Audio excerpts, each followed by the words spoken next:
नमस्कार दोस्तों, मैं विजयपाल एक बार फिर से स्वागत करता हूं आप सभी का आपके अपने channel simple maths for you में। दोस्तों, ये जो चैनल है आपके लिए बनाया गया है, आपकी मैथमेटिक्स नॉलेज को बढ़ाने के लिए बनाया गया है और इसमें हमारा पूरा प्रयास है कि आपको मैथमेटिक्स की हर बात का, हर पार्ट का वीडियो बना के आपको मैथमेटिक्स को समझाया जाए।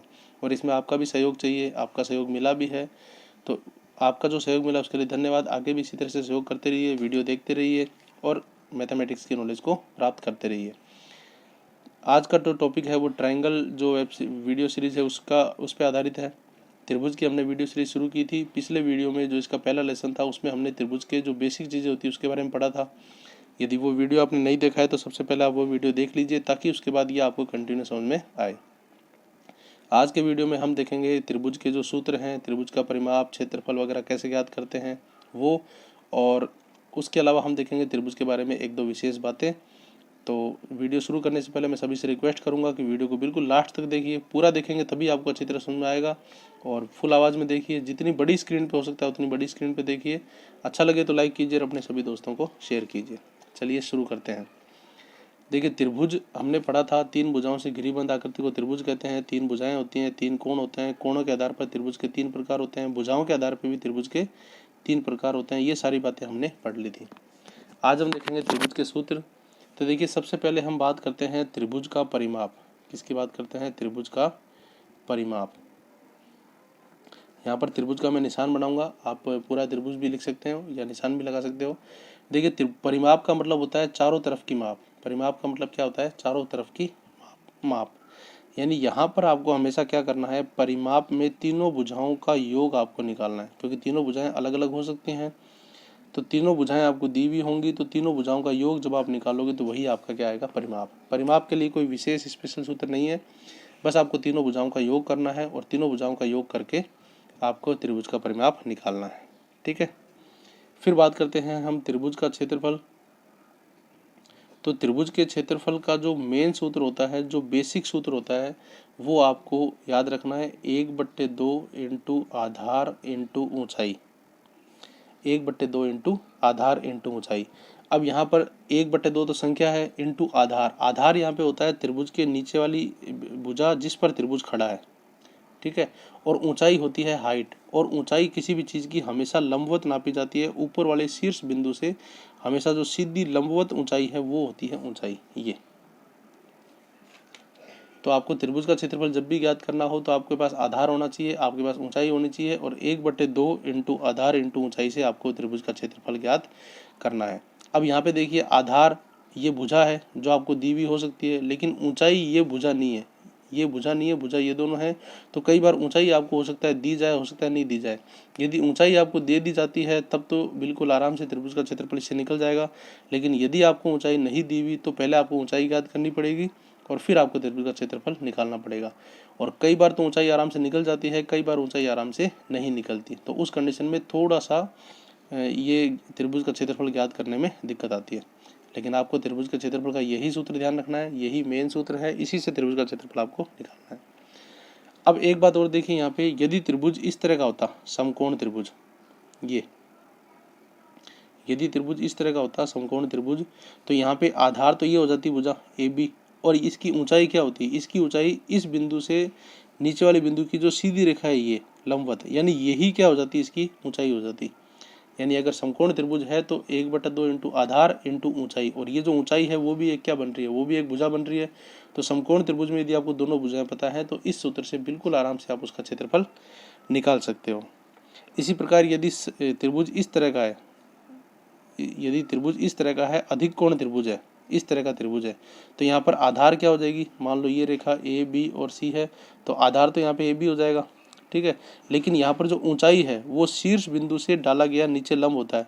तो यहाँ पर ये लंब इस पर नहीं आएगा। इस रेखा को यदि आप काल्पनिक रूप से आगे बढ़ाओगे तो यहाँ पर ये जो सीधी ऊंचाई आएगी, यानी आपको यहाँ से इस धरातल की ऊंचाई नापनी है, ये जो ऊंचाई आएगी ये आपकी ऊंचाई होगी। और इस कंडीशन में ये ऊंचाई त्रिभुज से बाहर होगी। हो सकता है आपको दी जाए, हो सकता है नहीं दी जाए। नहीं, यदि ऊंचाई पता होगी तो ही आप इस सूत्र से त्रिभुज का क्षेत्रफल निकाल पाओगे। यानी आपको कुल मिला के ये ध्यान रखना है कि त्रिभुज का क्षेत्रफल का मेन सूत्र यही है, 1/2 इंटू आधार इंटू ऊंचाई। आधार नीचे वाली भुजा और ऊंचाई ऊपर के शीर्ष बिंदु से नीचे वाली भुजा पर या धरातल पर डाला गया लंब सीधी रेखा। अब यदि आपको लंब दिया जाए भुजा का हो तब तो आप ज्ञात कर सकते हो, नहीं तो पहले आपको ऊंचाई ज्ञात करनी पड़ेगी, फिर इस सूत्र में रखना पड़ेगा। अब यहाँ पे दिक्कत यही आती है कि जो ऊंचाई होती है वो आसानी से किसी में नहीं निकलती, मोस्टली त्रिभुज में ये नहीं निकलती, और इसीलिए त्रिभुज का क्षेत्रफल ज्ञात करने का ये जो सूत्र है ये कभी कभार हमारा काम नहीं करता। तो उस कंडीशन में क्या था, एक वैज्ञानिक था जिसका नाम था हीरोन नाम था उसका, ठीक है, पूरा नाम तो कुछ अलग था, हीरोन नाम बोलते हैं। तो उस वैज्ञानिक ने एक सूत्र दिया, उस सूत्र को हम बोलते हैं हीरो का सूत्र। क्या बोलते हैं? हीरो का सूत्र। हीरो का सूत्र इसको क्यों बोलते हैं? क्योंकि इससे कोई हीरे नहीं निकलते। उस वैज्ञानिक का नाम था हीरोन, तो इसलिए उसको हीरो का सूत्र बोलते हैं। हीरो का सूत्र भी त्रिभुज का क्षेत्रफल ज्ञात करने के लिए ही है। हीरो का सूत्र भी क्या है? त्रिभुज का क्षेत्रफल ज्ञात करने के लिए ही है। कैसे होता है वो देख लीजिए, वो बहुत इंपॉर्टेंट है। ये हमने लिया कोई त्रिभुज ए बी और सी, ठीक है। त्रिभुज की 3 भुजाएं होती हैं, ए बी बी सी और सी ए। तो हम एक काम करते हैं, स्मॉल ए से ये भुजाएं मान लेते हैं, ठीक है। यहाँ पर आप एक बात ध्यान रखना, त्रिभुज के 3 बिंदु हमेशा आपने जब ए बी सी मानने हैं तो जो भुजाएं मानोगे वो हमेशा स्मॉल में मानोगे ए बी सी, और ए बिंदु के जो ए बिंदु है उसके सामने वाली भुजा हमेशा स्मॉल ए माननी है, बी बिंदु के सामने वाली भुजा स्मॉल बी माननी है, और सी के सामने वाली भुजा स्मॉल सी माननी है, ताकि उसमें एक लेता रहे और आपको बिल्कुल आराम से समझ में आए। तो त्रिभुज की भुजाएं जो है वो आपको क्या दे रखी है? त्रिभुज की भुजाएं आपको दे रखी हैं ए बी और सी। जब आपको त्रिभुज की तीनों भुजाएं दे रखी हों और आपको क्षेत्रफल निकालना हो तो हीरो का सूत्र आपके लिए सबसे कारगर सूत्र है। इसी सूत्र से आपको ये निकालना है। क्या होता है हीरो का सूत्र? देखिए, हीरो के सूत्र को निकालने से पहले सबसे पहले आपको अर्ध परिमाप निकालना पड़ेगा। क्या निकालना पड़ेगा? त्रिभुज का अर्ध परिमाप। अर्ध परिमाप को आप ध्यान से देखिए, परिमाप अर्ध या अर्ध परिमाप यानी आधा परिमाप का, यानी परिमाप का आधा होगा। और परिमाप क्या होता है? परिमाप होता है तीनों भुजाओं का योग। अर्ध परिमाप को बोलते हैं एस, सेमी पैरामीटर। तो आपको पहले एस निकालना पड़ेगा, और एस होता है परिमाप का आधा। परिमाप का मतलब ए प्लस बी प्लस सी और बट्टे में 2। तीनों भुजाओं को जोड़ो, 2 का भाग लगाओ, तो ये आपके पास क्या आ जाएगा? एस का मान आ जाएगा, ठीक है।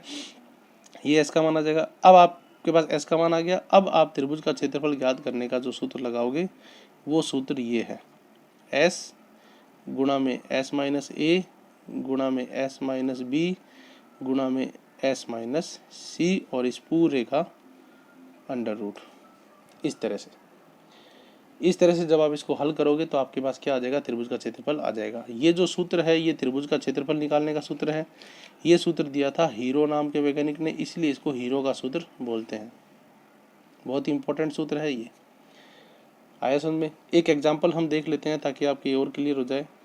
मानो ये त्रिभुज है, इसकी भुजाएं दे रखी हैं 4, 5 और 6। ये 3 इसकी भुजाएं दे रखी है 4, 5 और 6। इसका नाम कोई भी मान लो पी क्यू आर इसका नाम है, और इसकी तीनों भुजाएं दे रखी हैं 4 सेंटीमीटर, 5 सेंटीमीटर और 6 सेंटीमीटर। सेंटीमीटर में हमने इसे ले लिया, ठीक है।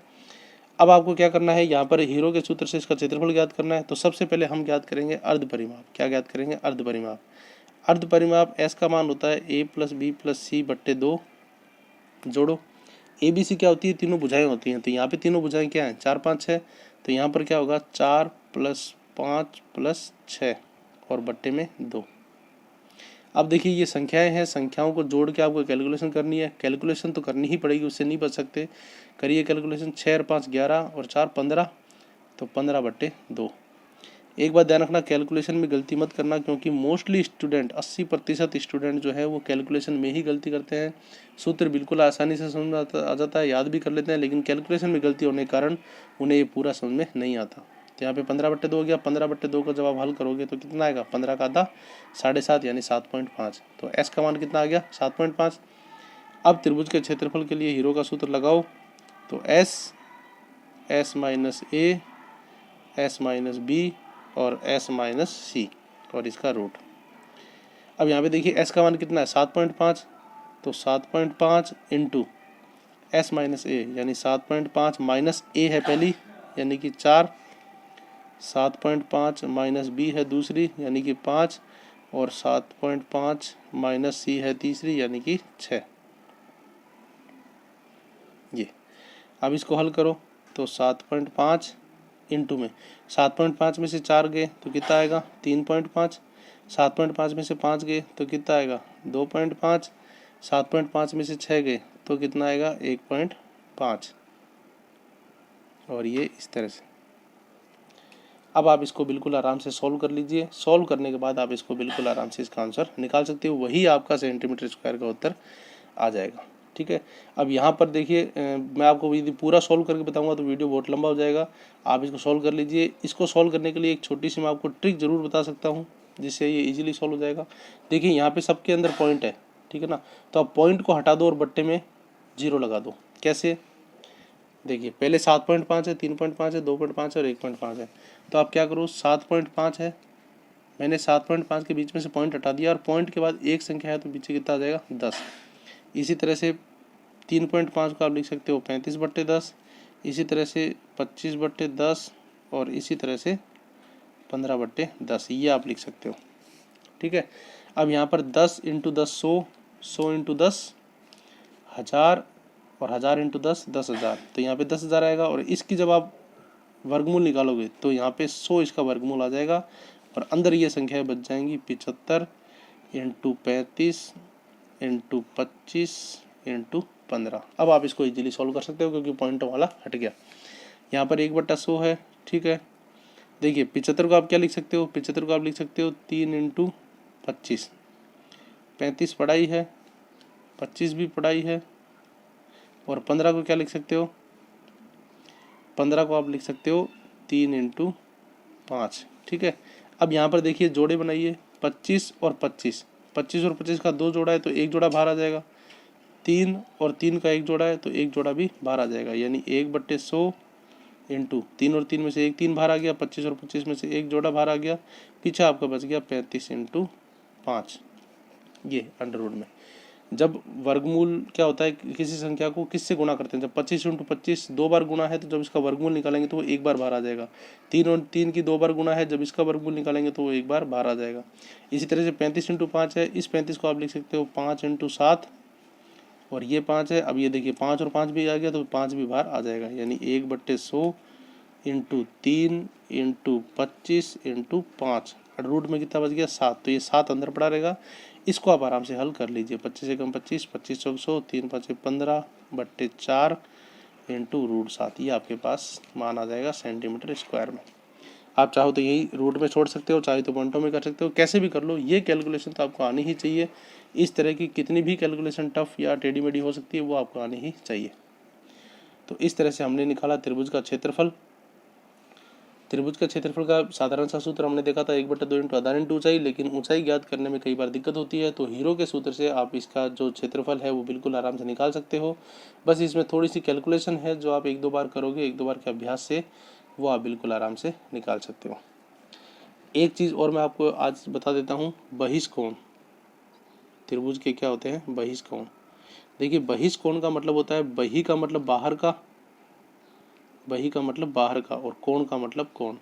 यानी त्रिभुज के अंदर 3 कोण होते हैं लेकिन कुछ कोण बाहर भी होते हैं। जैसे ये एक त्रिभुज है, 3 कोण इसके अंदर है, 1 2 और 3।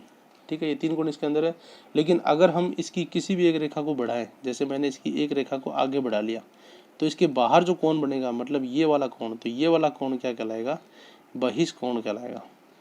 क्या कहलाएगा, बहिष्कोण। इसी तरह से अगर इस रेखा को हमने आगे बढ़ाया तो इस तरह से ये जो बाहर कोण बनेगा ये भी क्या कहलाएगा, बहिष्कोण बनाएगा। इसी तरह से इसको भी आगे आगे बढ़ाए तो ये जो बाहर कोण बनेगा बहिष्कोण बनेगा। तो इस तरह से एक त्रिभुज के बाहर भी कोण होते हैं जिन्हें हम क्या बोलते हैं, बहिष्कोण। और ये कैसे प्राप्त होते हैं, त्रिभुज की भुजाओं को आगे बढ़ाने पर। ठीक है, तो आज की वीडियो में इतना ही। उम्मीद करता हूँ जो मैंने आपको समझाने का प्रयास किया आपको जरूर समझ में आया होगा।